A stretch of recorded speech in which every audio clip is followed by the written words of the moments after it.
Dr. Robb Kelly, welcome to the Interrupted Podcast, brother. I am honored to see you sitting on the other side of that screen today, looking ready to go, and just the energy you already brought to the conversation. I can't wait to see what we're going to dive into today. Awesome to be here, man. It's going to be a great podcast. Yeah, right on. Well, look, when we started connecting a little bit and even in preparation for the show, one thing that jumped right out at me is the passion which you attack life at. It seems like whether it's right in your niche of expertise or whether you're just, as I hear you on different shows, just having a conversation, the way you're willing to engage and be vulnerable and have the courage in conversations really stands out to me, which is what caused so much excitement around today's show.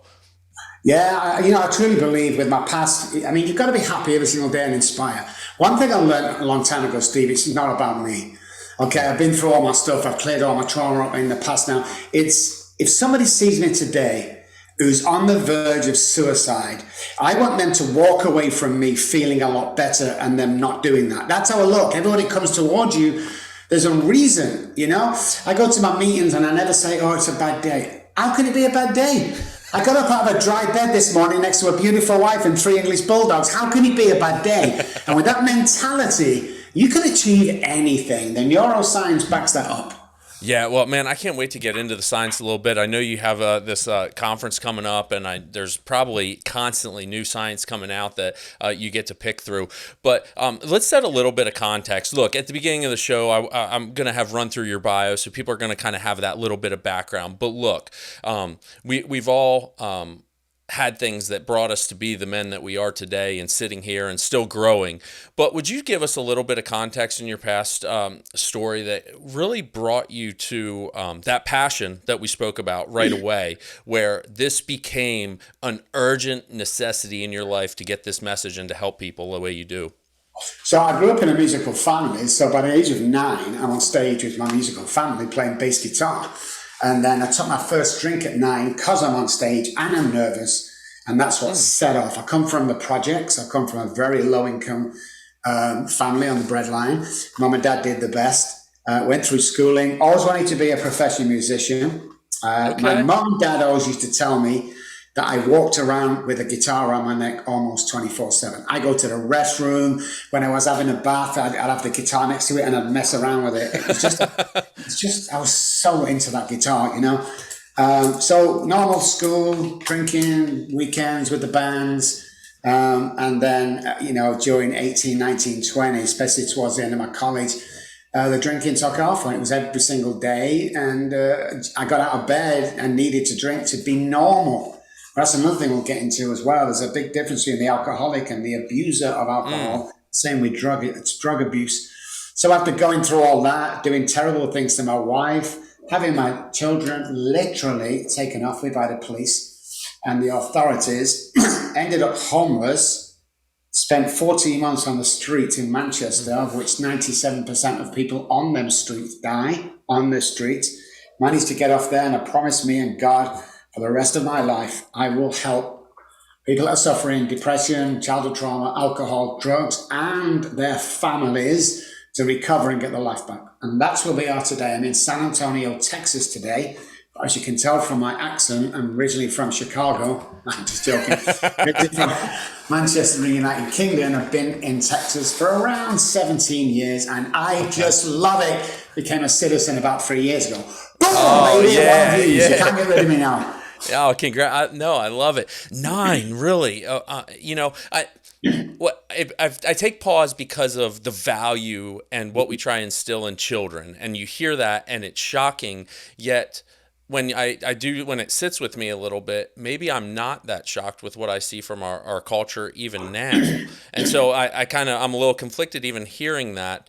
So was there any translation between the passion of guitar and maybe I might be taking this too far, but that thirst or even maybe addiction of wanting to have that one thing, does that translate into other areas of your life? Do you have a personality, or you have qualities that you just attach yourself to things? Definitely, yeah. It's thing is, being alcoholic and drug addict is we have the addicted personality. So what people tend to do is start something, conquer it, and then move on to the next thing. So they never really master anything. But music has been my deal all my life. And then recently, over the last 18 months, I've lost 125 pounds. Goodness. Because by the age of 60, I looked at myself. I used to be a bodybuilder most of my life. I looked at myself and I thought, I was 351 pounds. And everyone said I carried it well because I'm a big, muscly guy. But, I'm down to about 220 when I stepped on the scales this morning. So, once I put my mind to it, then I do it, and that can attach to most things I want to do. What you'll find with alcoholics and addicts is we're either all in or we're all out. There's no medium setting for us. Huh. Yeah. Well, one, congrats on, that journey that you've been on. That has to feel good in and of itself, literally feel good physically. Yes. And just the mental clarity I know, even from the physical fitness in my life that brings. Well, thinking about your journey and even the little bit that I've heard from other shows that you've spoken on, what was the catalyst, or what was the genesis of the realization that it's like, I need to make a change? Was it someone? Was it something? Was it an experience? Or can you touch on that a little bit? Sure. Thanks for asking that question, Steve. It's really important. So after loss of children, wife, cars, houses, parents, my brother and sister not speaking to me, homeless on the streets, abandoned on the streets, nobody would take my call. 14 months later, still didn't think I had a drink problem. Just drinking every day, fighting. I was a fighting guy as a kid, boxing, karate, all that. So I could look after myself. One morning, it was Monday morning, late Saturday night. So it's about 2 or 3 o'clock in the morning on Monday. I was walking in the back. I call it the back ends of Manchester. It's offices and factories only, no houses, no people. Okay. And I remember walking, and it's pouring down with rain. And for whatever reason, I dropped down to my hands and knees, and I started to sob. The aching I remember the aching of the stomach when I was crying. The rain was hitting on the back of the head. He was coming round, mixing with my tears, and he was hitting the cobblestones and turning like a purple colour. Now, here's the interesting part, Steve. I wasn't crying because I'd lost my beautiful children, my beautiful girls, ages 1 and 3. I wasn't crying because I'd lost my wife, my houses, and everything that I own, all my money that I've worked hard for. I was crying because the first time in my life I realised I couldn't stop drinking. I looked up to the sky in the rain as it hit him in my eyes, and this is what I said as a non-believer, because my pastor, priest, whatever, sexually abused me as a child, so don't talk to me about God. But for whatever reason, I looked up to the sky and I said, if there's a God up there, I can't do this on my own. Getting upset now. I can't do this on my own anymore. And 30 seconds later, man, a guy walked around the corner in the middle of nowhere. He explains he's missed his last episode from Bible study. He's got a little Bible in his hand, and he says, do you want help? And right there is where everything changed for me. Wow. Well, why help in that moment? I'm sure there were other moments that maybe, has anyone offered help before? Well, there was along the line, I'd burnt every bridge that I came across. People took me in, I acted disgustingly, got drunk, did stupid things, got arrested for what they call a PI, but it was drunk and disorderly many times. So I burnt all them bridges. I tried treatment centers, therapists, acupuncture, everything, and it just didn't work with me. I was just adamant. I wanted to die, to be honest, Steve, on the streets. I tried to commit suicide 7 times, and on 2 occasions I was dead. And they brought me back to life on an old, stinky, smelly, rainy road in Manchester. I hated them guys for that at the time, and I hate them for years after, because I didn't want to live. See, I couldn't live with alcohol, and I couldn't live without alcohol. I'd lost my 2 precious girls. It's like, what the hell did I have to live for? But it seemed that I couldn't kill myself. I tried the wrist, I tried the pills, I tried the jumping off buildings. I tied myself to a rail track once, Steve, true story, in Manchester. I'd seen this train go down every day at 10 o'clock. So I wanted to go further down the track so that I wouldn't cause a commotion, and they stopped the train. So I went further down the track and I tied myself to the rail, to the track. And as the train started coming, I could hear the vibration in the track. And I was so happy. I was just glad it was all going to be over, because the pain, nobody talks about the pain. The pain on a day, you have to live with that pain, the losses. And just before it got to the end, it reared off on a right trail that I'd never seen, but it reared away from me about 20, 30 yards before it got to me. So So it's like I couldn't kill myself. So yeah, it was crazy days. Yeah, for sure. And each one of those attempts that you have is when it didn't happen, right? When it didn't actually occur, did was there a light in any of those moments, or was it more of like I failed yet again, and it's that just that cyclical moment that it's like I can't even do this right. Yeah, and I just wonder as I hear about that, because one of the things around addiction that I think is pretty prevalent in our culture that you hear so much of is this idea that like I'm alone in this, that this is a unique experience. And in some Yes. sense, it is a unique experience because of our individuality. Yeah. However, we hear of so many and we see of so many walking down this path. And I think that causes a lot of conflicting feelings in people as Yeah. they look to someone, or as we look at our own families and see people struggling with addiction. Well, with me, it was childhood trauma, which is the gateway drug. Yeah, it was a case of, oh, here we go again. I told you it was a failure. You can't even commit suicide. And then one day I woke up and there was all white uniforms around me and this light shining down, and I thought I was in heaven. I don't know why I thought I was in heaven of all the things I've done, but I thought I was in the feeling, Steve, of finally, it turns out to be nurses around me fighting for my life. And when I realized it was like, oh, no, I've got to go through that all over again. It was just horrible, man. But you're right, I was abandoned. It was lonely, and I was just the scum of the earth as far as I was concerned. Because I ran a successful company. I remember going in court many, many times, and God bless them judges, because I went to a good university and I did good in the community. They never give me jail time, and I always got like a misdemeanor or something. Not even that, really, a warning. But one day I was walking out of court into the big foyer, and this cleaner was mopping the floor, and she came up to me and said, "Dr. Kelly." Oh God, I've not heard that for years. And I said, "Yeah." She said, "It's Marie. I used to clean your offices." Then she started to Wow. cry. So I thought, oh, what's wrong with her? And she looked up, Steve, with tears in her eye, and she said, "Dr. Kelly, what happened to you?" Mm. I went to the bathroom and I looked at myself first time in about 9 months. And what I saw was a dying man, a dying old man. And I was 28 at the time, that was walking on borrowed time. I had a beard down here, I had vomit all down my front, I had a banging headache, I just needed alcohol. But that wasn't enough to stop me drinking, of course, because it's a mental illness. It's not a choice when it comes to real alcoholism, not abuse or stuff like that. But yeah, it was. There was a few shocking times. I remember falling forward in an apartment that mum and dad had got me when I was drunk, and I smashed my nose on the floor. It's slightly crooked there. And I was there for a couple of days, and when I finally got up and looked in the mirror, my whole face was bloodied and my nose was over here somewhere. I passed out for another 4 or 5 hours, and just horrific images of me in the places that I thought I would never be.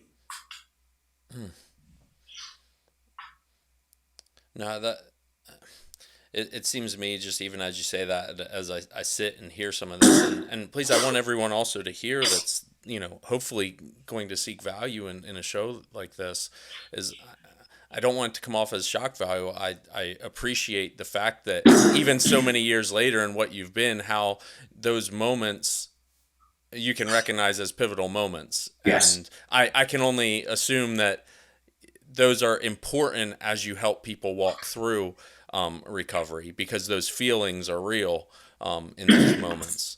The idea is to touch your feelings to everything you go through, especially when it comes to visualization. But yes, what I found out, I've never seen my youngest daughter since 30 odd years ago. Never seen her since that day when she was 1 and he took them off me.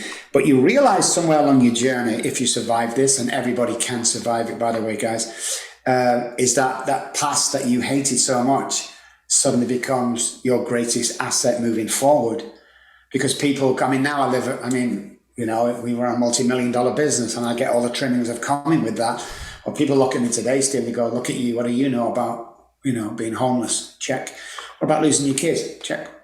What about being battered and bruised on? Check. It's like I've got all these boxes checked off. So education it becomes nothing. 90% of what I do today is my experience of what I've gone through, helping other people using a little bit of education and a lot of experience. So the pivotal moments that I say during any story I tell hits home with the people that have been through the same thing, because everyone I've spoken to, I've worked with around 8,000 people over the last 30 years of being in this business. And a lot of people think that there's only them that's going through that feeling, or there's only them that did this because of a situation that they needed money for alcohol and they did this low act. And when they hear me go, yeah, I did that for about a month, then you can start the healing then. And I think that's why I was taken through that, you know. Sure. But yeah, it's I won't change anything, Steve. I've got to tell you that. I mean, I wish I could see my youngest daughter. My eldest daughter, not seen for 27 years. Middle of the night, about 4 years ago, bing, on Messenger. I looked at it and it said Charlotte Kelly. We call her Charlie. And it was my daughter sending me a message after all that time saying, Dad. She called me Dad, Steve. She called me Dad for the first time. I have that text framed. We were over there within 24 hours.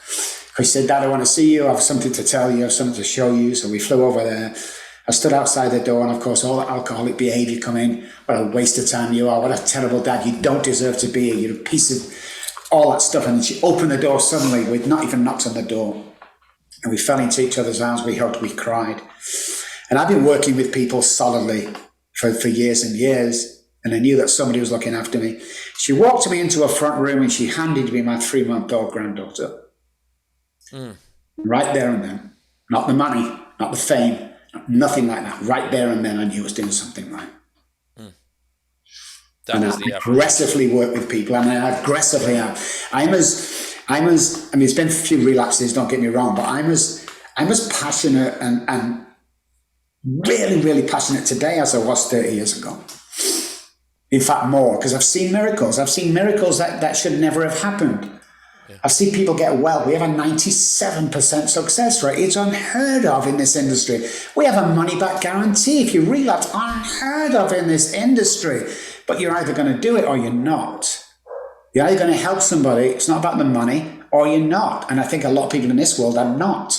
It becomes a money business. Yeah, it seems as though the power of healing that happens every day is what I think drives so many. And for me, in my walk and my wounds that I've experienced in life, it's not just like, oh, I was healed of this a long time ago and now I've moved on, but it's experiencing call it a win, call it whatever label you want to put on it. But it's like, I'm here today and experiencing things today in a fresh new light. And that's energizing, right? That's yes. It's motivating in its own sense. And what I heard in some of what you're saying, and would you talk a little bit about shame, because I hear a lot of that in that I'm alone. And when you were saying about how once I start sharing my experiences, it seems as though the word I'm attaching to is that shame begins to melt away from someone because all of a sudden they have a partner in what you're saying yes. and your experience. Yeah, shame's in the closet. Shame's deep down inside. And we carry that from almost birth, depending on our caregivers at the time. So childhood trauma and enmeshment and learned behavior as we go through. We get to a point in alcoholism and addiction where we're very shameful. We regret what's going on. We're shameful. We've embarrassed the family. We've embarrassed our friends. We've embarrassed the name. Any job I went to got fired for drinking. It was like I lived in this shame. And what I found throughout the years of healing is the shame wasn't mine to carry. And when somebody hears that, they go, wow, it was never mine to carry. It was given down. It was hereditary from my parents and caregivers that I turned into the behavior. Alcoholics are born, by the way. Drug addicts are made. We'll get into that later. But yeah, when you find out that everything that's happened is not your fault. If you're suffering from a disease, which in 1997, the World Health Organization came out and said it was a disease for obvious reasons today. It's like, get rid of that shame, guys. Get rid of it because it's not yours to carry. So that causes me to a question rises up, and I want to be sensitive to this fact. But so, at what level does responsibility play even in a disease? Because we hear that. I've thought about that as I see people struggling and making bad choices. It's like, come on, take some responsibility, right? So, and that's a feeling I'm projecting onto people in a lot of cases. But so how does that play, or how should we frame that, doctor, in terms of? Yeah, that's a great question, Steve. You know, responsibility becomes when one's an adult, late teens, adult, when you realize you have a problem. You see, it's not your fault. It was hereditary that you've got alcoholism, let's say. So it's not your fault. For the moment you tasted alcohol, all bets were off. We know that. Your fault is for not taking responsibility and getting help. Not someone at Trinity said you go in $30,000 a month, you go there 20 times. Real help and dialogue, to start dialogue with someone. That's on us. You know, that's on me not taking. But here's the deal with alcoholism, and I mean drugs as well. The alcoholism is people label you as an alcoholic. Mm-hmm. So you are destined to fail every single time. So why would you want help when people are telling us on label, you're an alcoholic, you're no good, you're a waste of time? I think I don't have a problem, because alcoholism is the only disease that tells you don't have one. It's also the only self-diagnosed disease in the world. So if you don't know you're an alcoholic, you just think you're drinking every day and everyone's moaning at you, then it's hard to look at yourself. I didn't look at myself until 14 months after on the streets. You know, I really didn't. People said I didn't know I had a problem. People were telling me. And I think people do that today. There's, like us keep saying, there's a huge difference between an alcoholic and the Friday night guy who abuses alcohol, even daily. There's a big difference. One needs to go to prison for the night jail. One needs to go to hospital. So the sooner or later, you have to make a choice in life. And these are the only choices you've got around alcoholism. Do I get help, or do I stay where I am? Because if you stay where you are, you're going to die. Unless you get put in prison for a long time, you'll stay alive there. But you're going to die or get help. That's the decision you make. What I will say with the alcoholic mind and the addictive tendencies for drug addicts, that's not an easy decision to make, because we never want to come out of that pain. We always want to dull that pain down. And of course, you've got to look. We can't leave out on neuroscience here that really explains everything. When it comes to the alcoholic, people think we have a choice. So there's a part in the brain called the hypothalamus. The hypothalamus is our fight or flight part of the brain, just one of the jobs. What it tells from babies when they're born is it's a natural survival instinct. We need to eat food and drink water to survive. That's natural. Babies put their hand down their mouth when they're hungry, or they cry because they're tummy. Everybody knows that's what we do automatically. At a certain point of the alcoholic journey that I was on, the hypothalamus turned around and started to tell me that I only need alcohol. That's why alcoholics can go days and weeks without food or water. So when part of the brain is telling you to drink, then you're going to drink. So realizing, admitting in reality that I have a problem and I need help. And believe me, you can't do it on your own, guys. Believe me, you can't do it if you're a real alcoholic. I think that's where that stems from. I'm going, I've had enough, I've got to get help. Yeah, it's almost as that hypothalamus is what I'm hearing is that almost becomes like the central identity that we have to override. Like that is what we're trying to override. And I tell people in the world that I come from and am dealing with, it's in that fight or flight moment. A lot of times we have to go into breath work, and we have to basically, that autonomic nervous system that is taking over. We have to take action to override and take countermeasures to take back control of the body in those. And that's empowering. It's amazing when your body wants to do what it's naturally doing, and then all of a sudden you get a tool that can tell your body to do something different. That's an automatic response. And so in you explaining that, that's kind of what I'm doing. And if you don't have the tool to override that system, it becomes very difficult, and it becomes more comfortable to let your body just do its thing. Yes, because you're fighting against it. It's like, I'm just going to go this way. It's like the free layout of your city. Anyone, guys, it's 281 where I am. It's a normal road. I know how easy. I can go down with blindfolded. It's always going to end in destruction, but I'm going to go down that road every time. What we're trying to do is take you down the service roads and the side roads. It's going to take longer to get there, and it's uncomfortable. But when you find out the box breathing and the breath work that people normally know is good, but there is a kind of breath work out there that'll add 5 years onto your life and cut any disease inside your body stone dead. So we only breathe 25% of our lung capacity. You will know this, Steve. The only reason why we feel good when we go to the gym is not the weights or the running, it's this in between the sets. So lack of oxygen equals the beginning of disease. So when most diseases in the body, cancers, growths, inflammation, all that stuff, they start in a hypoxic area where there's no oxygen. So if I'm only taking 25% of oxygen in, that's where it starts, in the places. So once it starts, off it goes. When oxygen is present, is the absence of disease. 10 exaggerated breaths in the morning, afternoon, about 6 o'clock at night. Oxygenate all your body. You're going to feel better, energized, thinking clearer. It cuts any disease straight off. You know, all this inflammation will reduce and dissipate. It's unbelievable. Gary Brecker's a very good friend. We share patients, and he taught me all about this, and it's absolutely phenomenal. So can we change the mind? Yeah. How do we do that? All starts with oxygen. Okay. So the mind and the brain are different. The mind sits inside the brain. It's energy. You can't see it, touch it, feel it. The brain is matter. You can feel it. Hence the saying, mind over matter. So when the mind is strong to do something, the energy spreads into the brain and neural pathways pick that up. The basal ganglia, hypothalamus, and the amygdala pick that up and run with that. So we can change our mind. You can literally do, and I've proved it. You can literally do anything you want to do in your life. You've just got to know the laws of physics, you know, how it works for you, that most people around you are winging it. That's a big one I had to find out. And of course, the last one is, it is possible.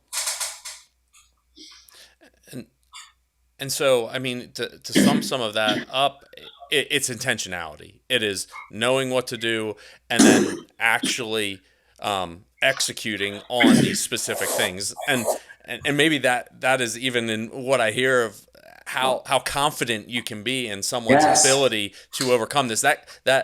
Yeah, there's competence attached to it, but you speak from a place that you really believe that people can get through this, and that's encouraging. Yes, right? and it's real, you know. There's an experiment in England. We do loads of experiment test trials to make sure what we're saying is correct when it comes to the neuroscience and behavior. There was a school in Manchester many years ago, probably in the late 60s, and a research lab came to them, and they said, hey, listen, we have this test, this exam, that we can give your students ages 9 to 11 or something like that. There was 50 of them. We can give them a test and we'll give you the top 3 that are going to be geniuses.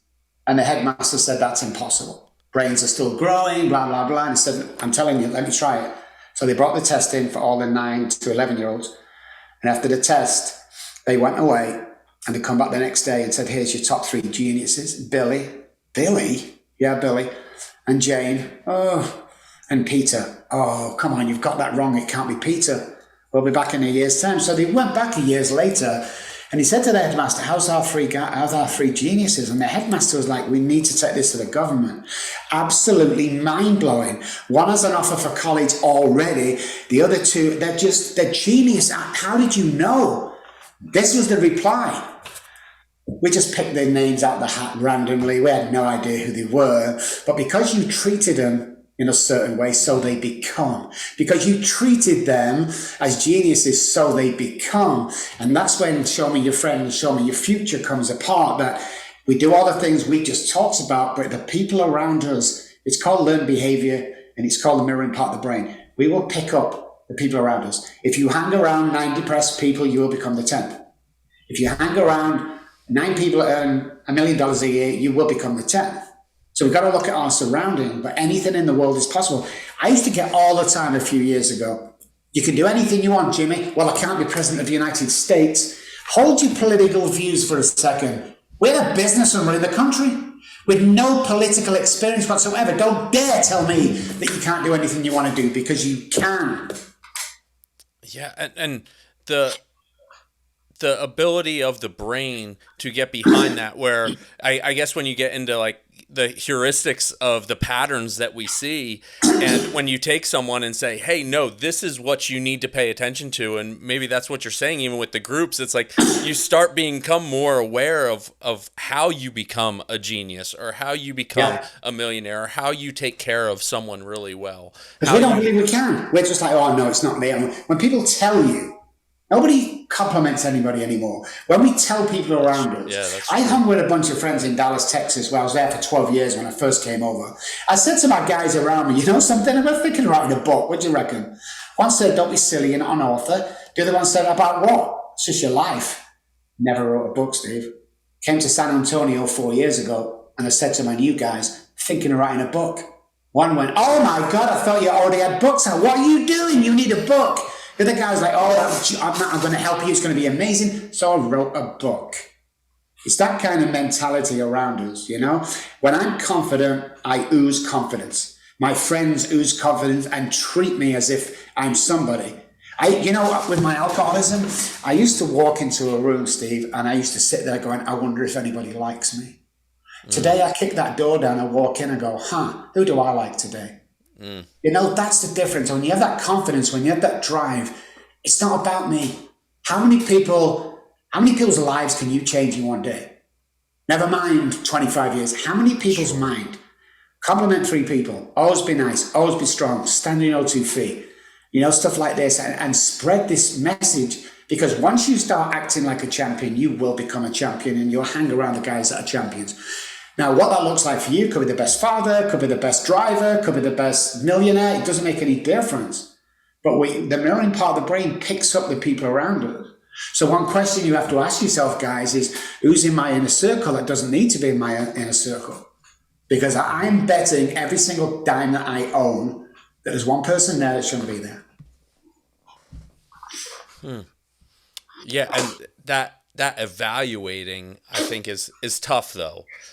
Because our circles are really comfortable that we're in, because when I need something to do or I want to call someone, there's that consistent person, and it's hard to maybe make the decision to cut somebody out. It is, but always look for the guy that's not cheering when you win something. There's always one person jealous of you. It's just, we tell all the people coming on with addiction, there's one person in your family that wants you to fail. The quicker we find that out, the better.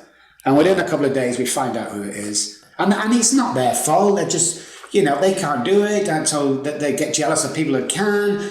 It's like, everyone has their haters, I guess. I have 2 that I know of, the millions of people, When haters and jealous people start paying my mortgage, I'm going to start listening to you guys. Otherwise, it's of no importance to me. It's de minimis. Go away. Stop it. Yeah, it's not worth that energy at all.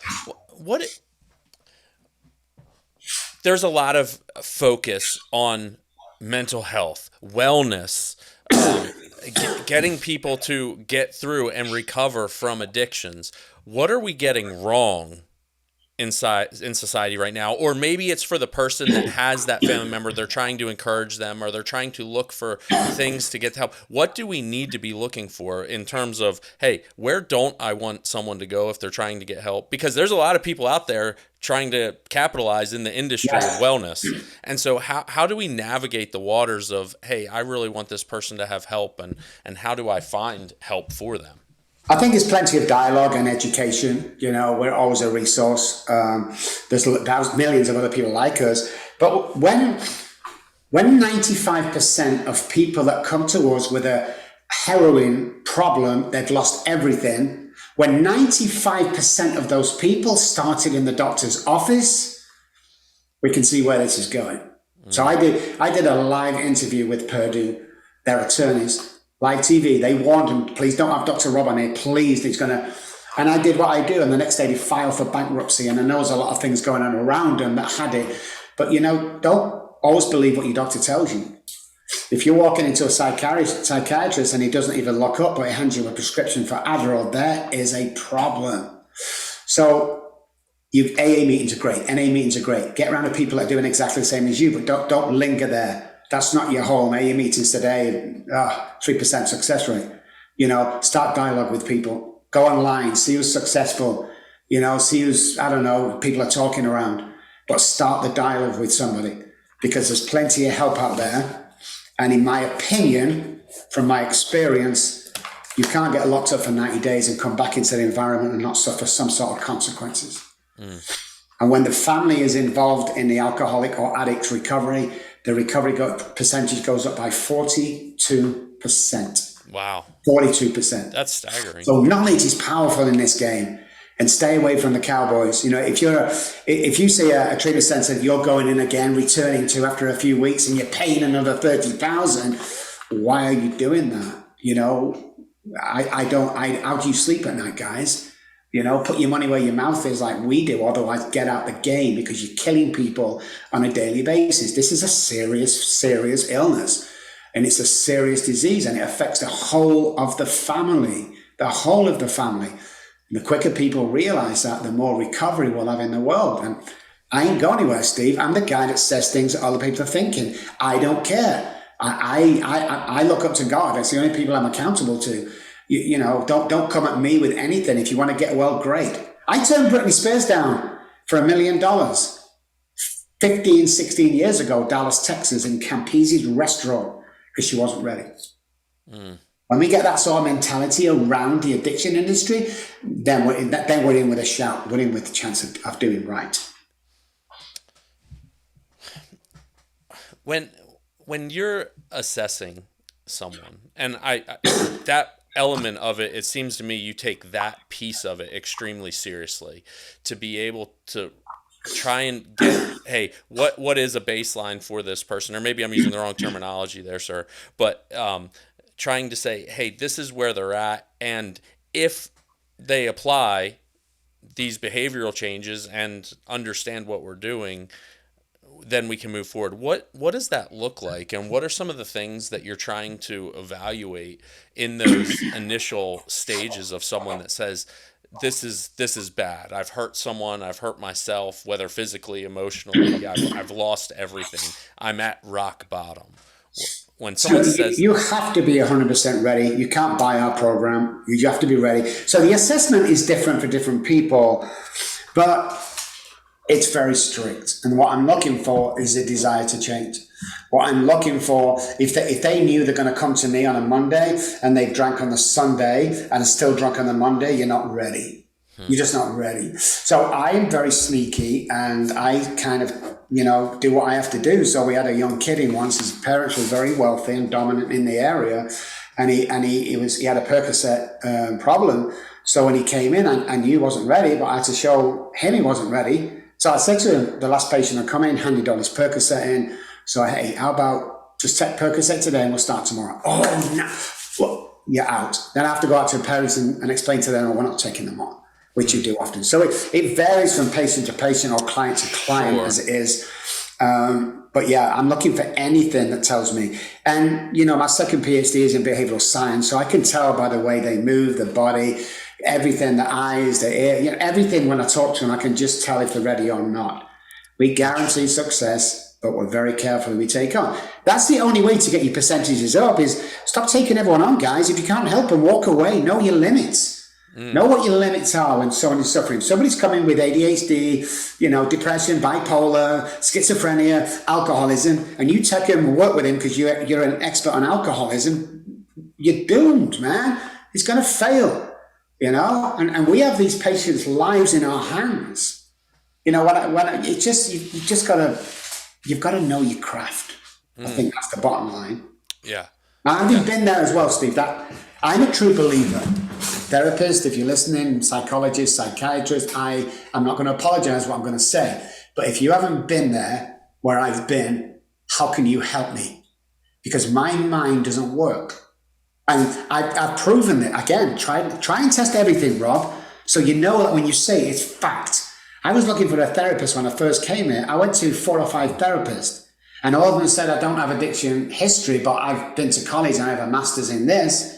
And I say, well, if you was hiding a bottle of vodka behind you and you wouldn't give it to me, I would stab you until I got that bottle. Does that make sense? 4 of them or 3 of them was going to call the police.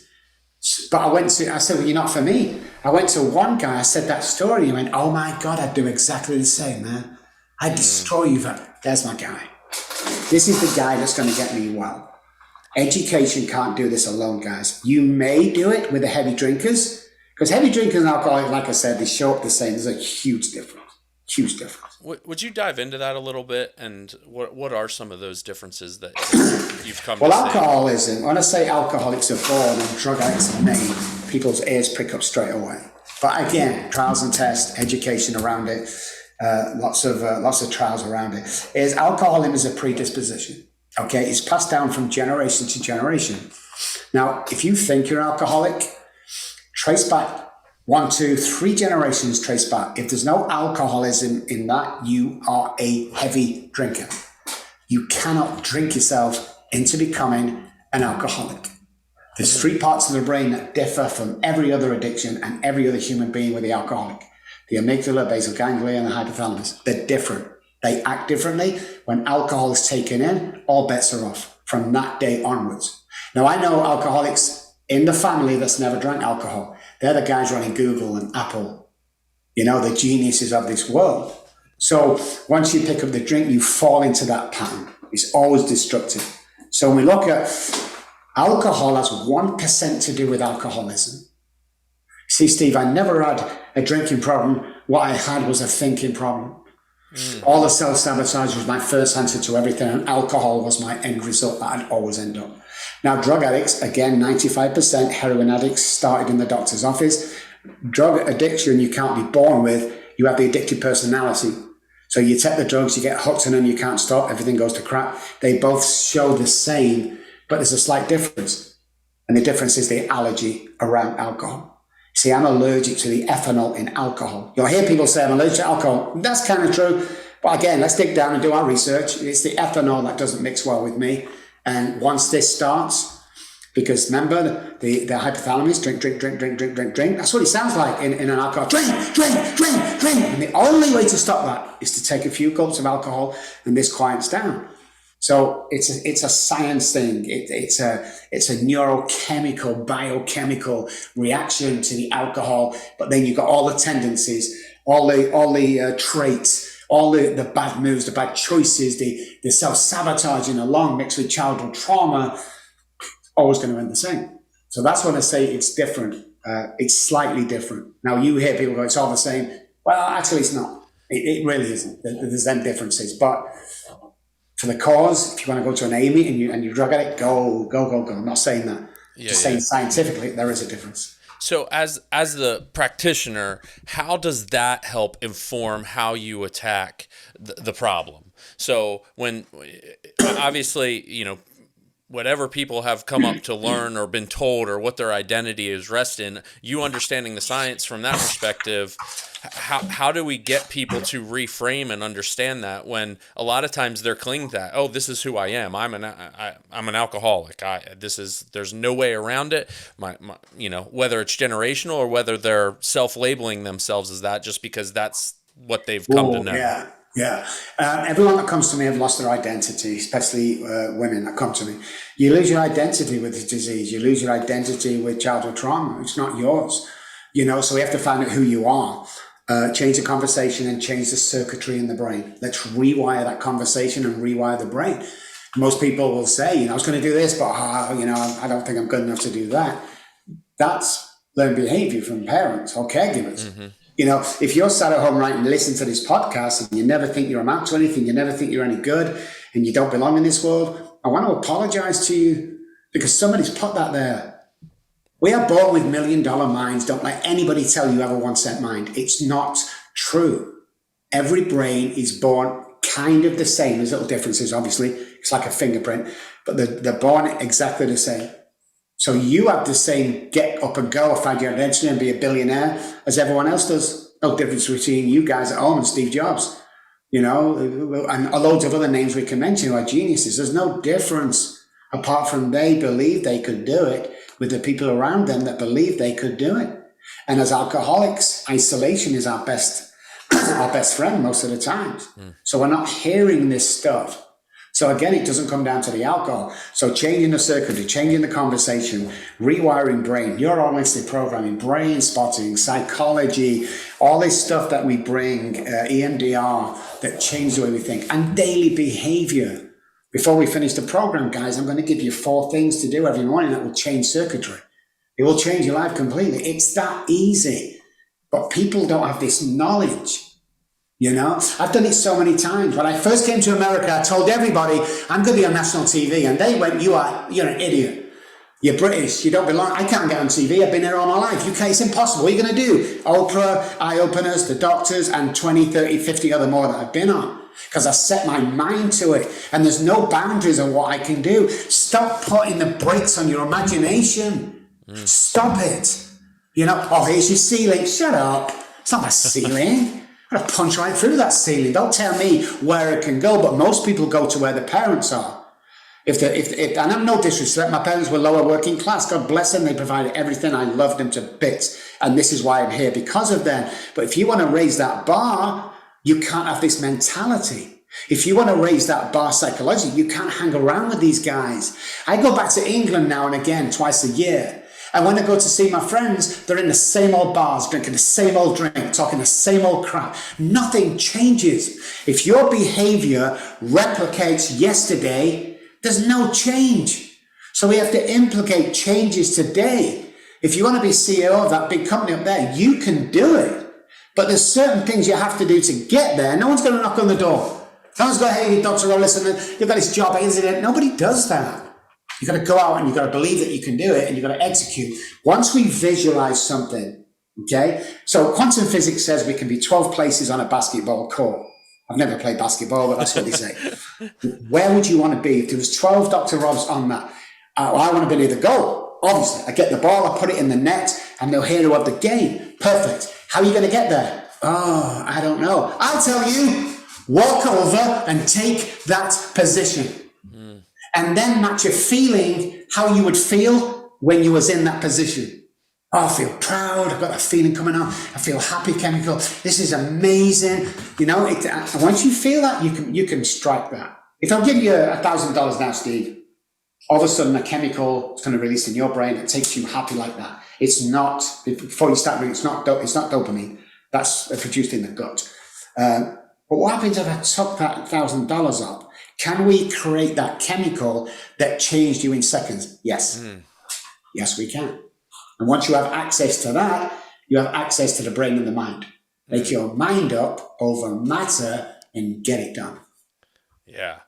No, that's powerful. And even hearing you say that and walk through that, I'm wrestling even with, so there's this level of assertiveness that we have to be able to give back to people, and not in a conquering, condemning manner. It's interesting when people learn that, hey, I can step into something and still exhibit good virtues. I can still have humility.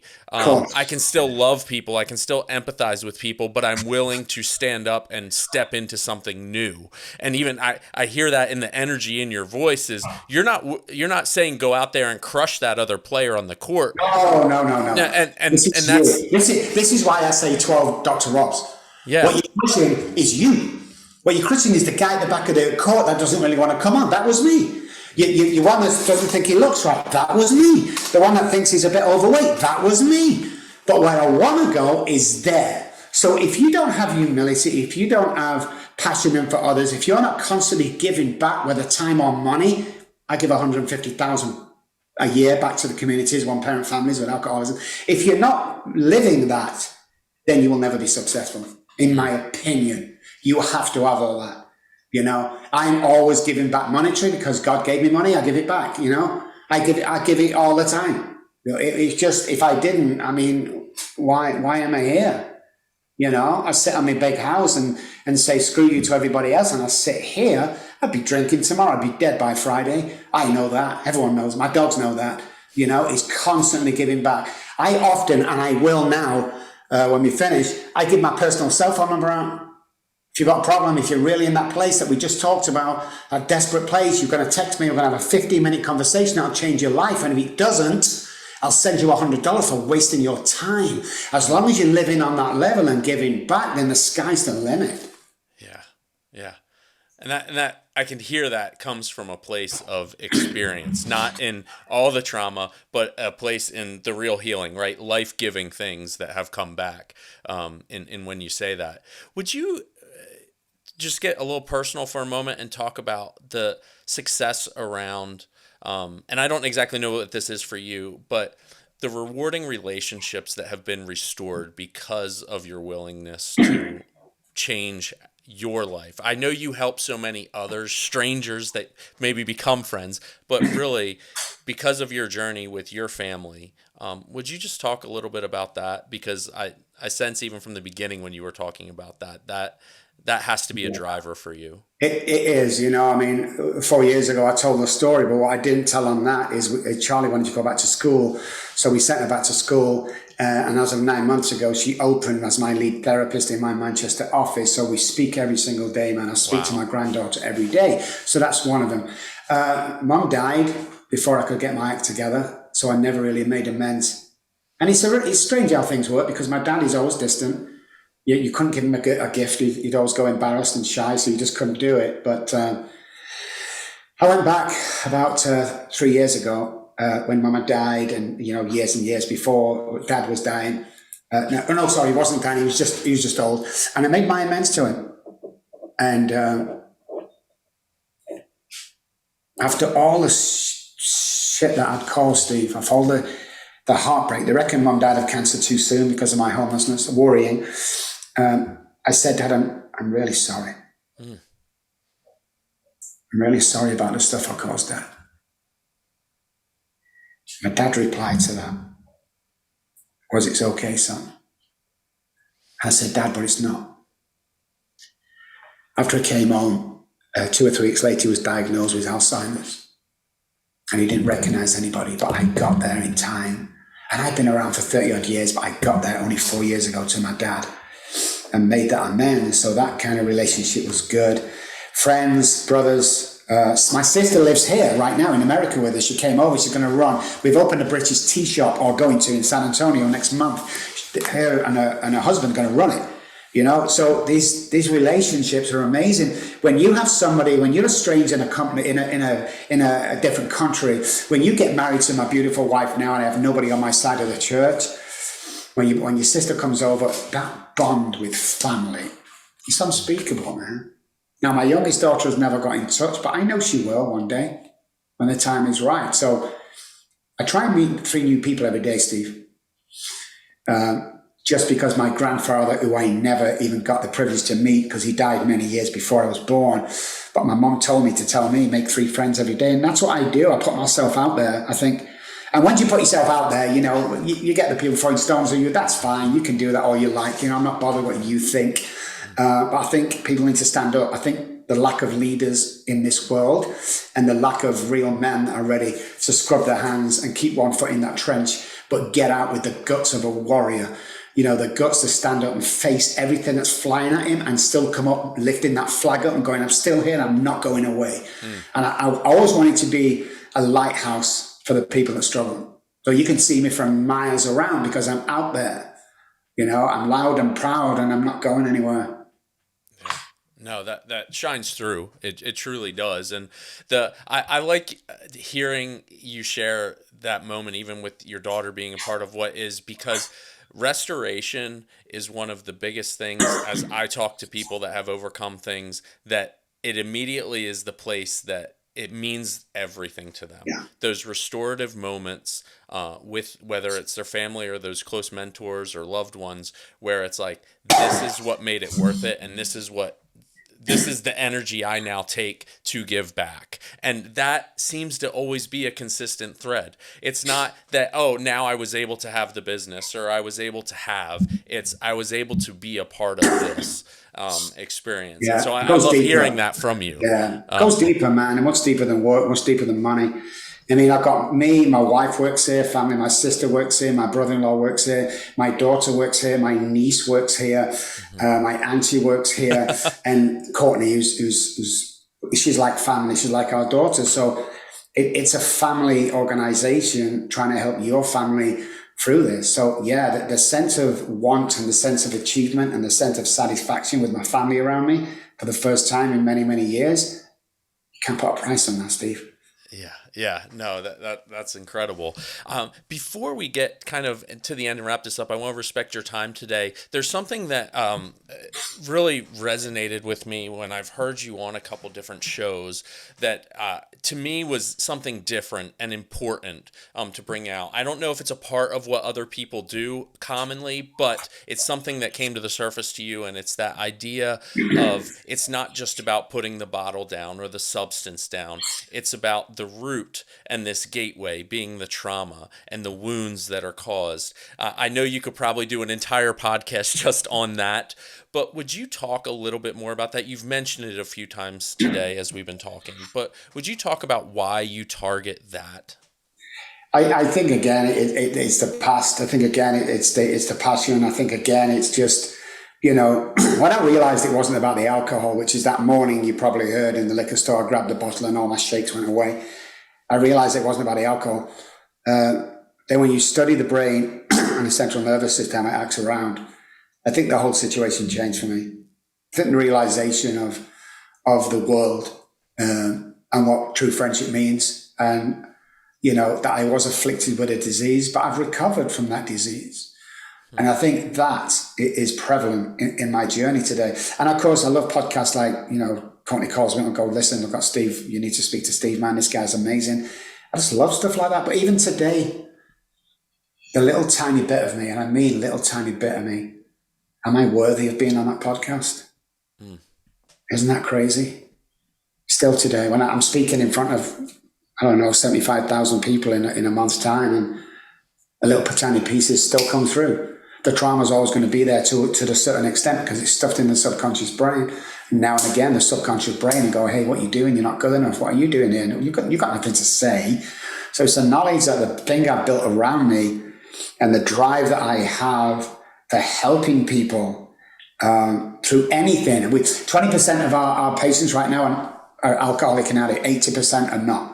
Childhood trauma, depression, stuff like that. Mm-hmm. So the whole mental illness to change around looking at what it really is. Look at the scientific trials and facts and tests that we've done, puts us as a whole in a strong position to pull you towards us. And I think you're doing that on a daily basis. And you realize that people suffer. Someone's rude to you in the street doesn't mean they're rude to you. It means something's going on. Nobody knows what's going on with each other's lives. So if you can get people to leave with you with a good feeling or a smile, I think that's good enough for that day. One person. I will always have one foot in the trenches. I will always have the compassion for the guy where I was. Like I say, we spend our money on one-parent families, like that guy who needs a suit to go to court to get a weekend visit with his children. I mean, how heartbreaking is that? I want to be here for them guys. I want to be here for those guys who never thought they stood a chance. I want to be here for those guys that were abandoned as a child, were not validated or approved as children, therefore not validated or approved as adults. That's one of the reasons I still do this, because I'll be honest with you, Steve, I could retire tomorrow. I don't, but I truly believe I was put on earth to do this. I truly I was chosen to do this. I'm 62 years old now. I feel like 32, by the way, but I'm 62 years old.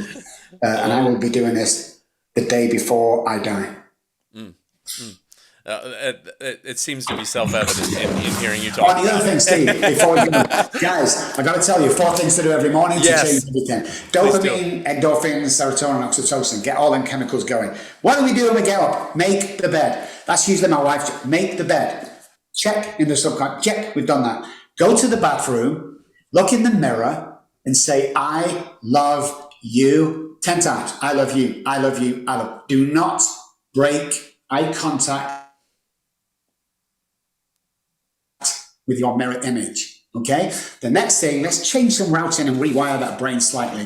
If you're right-handed and brush your teeth with your right, you do 1 week with the left, 1 week with the right, 1 week with the left, 1 week with the right. It will start to change the circuitry.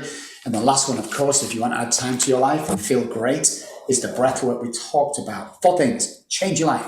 And again, if it doesn't, call me, find me, I'll send you $100 for wasting your time in that bathroom. But on that note, I've got to tell you guys, if you're in that position, guys, we talked about, Steve and I, a few moments ago. If that desperate situation, 214-600-0210 is my personal cell phone number. I have it here. You don't go through my secretary, it's me. So text me. Hey, Dr. Robb, I'm not feeling in a great place. I'm gonna text you back. I'm gonna arrange a 15-minute call. I will change your life in 15 minutes. Otherwise, I'll send you that money we talked about for wasting your time. Man, no, thank you for putting that out there, man. That in and of itself, there's somebody that's going to be in within earshot of this podcast at some point. That's whether they need to call you or need to take those action steps, those 4 things, that the self-care. I know that you are doing things right now today, even in your journey, that are propelling you to continue to be able to give back to others in so many ways. Well, man, I appreciate so much your time, but I wanted to bring it up because I want to hear what this conference is all about. Yes. Yeah. So please tell us about this. Yeah, what is this? So, guys, the NeuroHeroConference.com. It's in Florida, Boca Raton. It's in Mateo's, best restaurant, Italian restaurant around. All the greatest minds. There's only 100 people, 100 tickets, and they're almost sold out. So get over there to Boca Raton. Now, listen, just because you listen to Steve's show, if we're in time before we go, if you listen to this and can get yourself to Boca Raton, the tickets are $2,900 usually. If you can get yourself there, call us or contact Steve. I'm going to pay for your ticket to get in. And you're going to learn some neuroscience, behavioral science. You're going to learn the journey, the hero's journey, me and Adam Jablin. We're not going to sit here and go, shout if everyone wants to be a millionaire. Write down, I'm going to be a millionaire. We're going to show you how to change your life. And again, put your money where your mouth is, guys. If you walk in on the Friday and walk out the same person Saturday afternoon, we'll refund your money. And for those guys I'm paying for the ticket, I'll refund that ticket price to you. Because I'm telling you, it will change your life. There you have it. Get yourself there. No, that sounds incredible. What brought that about in the last few minutes here? Where did that idea come from? Where was it born? The neuroscience idea? Yeah, just to have this conference and to I've been to so many conferences and I come out thinking, I don't know what I've learned. I mean, it's being friends and they might give me a boy. We wanted to put something together. Adam Jablin is an executive coach over in Boca Raton. His history is phenomenal, wealthy family, and he turned all that down to help people. That's what we do. We met about 2 years ago, and we always said, let's put a conference on. I love it. So that's where it came from. Just let's get 2 minds together and let's do this. And it was done literally on the phone within 30 seconds. See, that's what I love about it. It was like, hey, this is going to be helpful. Let's do it. Not just give mental assent to it and sit here and discuss it for ages, but you're making it happen. And so much of that is definitely what you are about, as I can hear and see. So, Dr. Robb, thank you for this time. It was a really special time when Courtney reached out, and I was just like, oh my goodness, it was a real honor for myself, and I learned some things here. I have a whole notebook now that I got to sit and sift through that you give me some ideas that I need to sit and talk, and then of course 30 more will come out as I go back and prepare this thing to push out. So I am grateful for your time, and more importantly, the value that you are bringing to someone, and the way you have reframed your identity and what you have given to so many, even though we just have gotten to know each other. I'm grateful for people like you. I'm grateful for the opportunity to introduce people to you and your work. And so what is the best way for folks? Now, you gave us your cell phone number. What are some other ways, let's say, that I can direct people and they can hear right now as they get on their phone and are saying, I need to know more about Dr. Robb? Sure. Well, if you're just listening and not watching, I spell my name with 2 B's, ROBBKELOY.com is the website. Dr. Robb Kelly on any search engine. Reach out to us, friend us, like us. There's a book out there. It's $9 on Amazon. The whole $9, we have records to send you, go straight out into the community. We don't take a dime off that. But the one thing I do want to say, though, Steve, before I go, we're on Facebook, medias, come and find us. Sure. Is thank you for what you do, man. I mean, you've asked me some questions that touch my heart today that not a lot of people get to. And I do research in the morning before I go on shows to make sure that Courtney's right. She always is right, man. And thank you, man, for helping millions of people. We got that ripple effect going, man. Thank you for what you do in your private life. And thank you for standing up and being counted in this world where we both know it can be lonely. I want to recognize you for that. I want to praise you for that, and just keep doing what you're doing. If there's anything I can do to push you forward, to help you, to promote you, you just let me know. Hey, I'm humbled by that, sir. I greatly appreciate that, and I look forward to staying in touch and following along with all that you're doing. And I do pray if only one person hears this and they are directed to you and they're here to restore some relationships in their lives, I will be grateful for this. This time is well spent. So, sir, I appreciate it. Go about your day. Keep crushing it, and good luck on that journey, man. Stay fit. Stay well, brother. Thank you, man. You're the best. Thanks, Steve. Bye, guys. Take care.